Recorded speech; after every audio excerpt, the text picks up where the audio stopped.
तो चलिए मातृभूमि में आगे बढ़ते हैं और बात शहीद कर्नल विप्लव त्रिपाठी की करते हैं।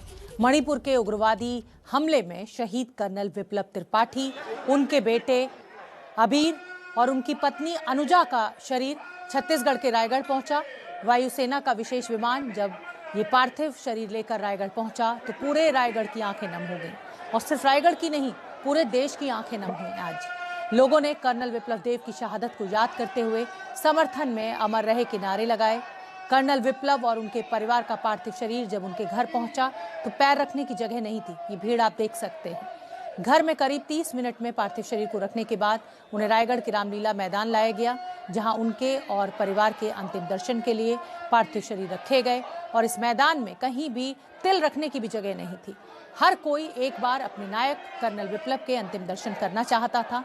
देख सकते हैं आप कि घर से लेकर रामलीला मैदान तक किस तरह बड़ी संख्या में लोग इस अंतिम यात्रा में शामिल हुए।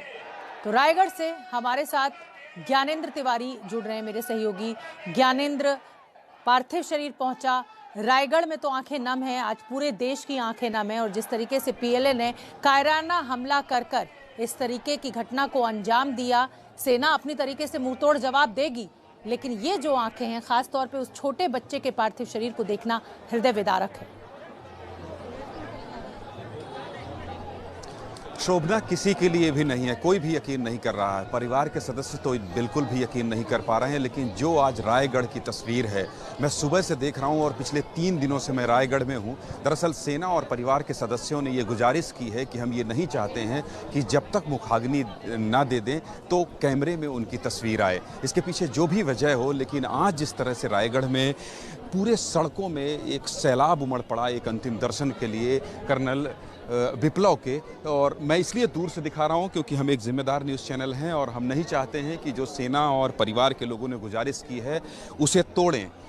दरअसल ये जो प्रक्रिया शोभना हमारे दर्शक देख रहे हैं और हम कैमरे के माध्यम से दिखा रहे हैं, अब ये अंतिम संस्कार के लिए मुक्ति धाम में पहुंच गए हैं और जो पूजा पाठ होता है हिंदू रीति रिवाज के अनुसार, वो पूजा पाठ उनके जो छोटे भाई हैं लेफ्टिनेंट वो कर रहे हैं। और जो पार्थिव शरीर है, जैसा कि आप खुद भी कह रही थी कि छोटे बच्चे के बारे में, अबीर के बारे में, जब मैं उनकी नानी और दादी को देख रहा था कि वो अंतिम विदाई अपने नाती पोते को दे रहे थे, तो वो बहुत ही भावुक क्षण था और उसके बारे में मैं खुद भी कुछ नहीं कह पाऊंगा शोभना, क्योंकि आप समझ सकती हैं कि वो पल कितना भावुक रहा होगा। बिल्कुल ज्ञानेंद्र, बाबा दादी हो, नाना नानी हो, छोटे बच्चे का इंतजार उनको रहता है, खासतौर पे पोता पोती हो या नाती नातिन हो, और इस तरीके से अगर पार्थिव शरीर पहुंचे बच्चे का तो जाहिर सी बात है परिवार के लिए बहुत मुश्किल घड़ी।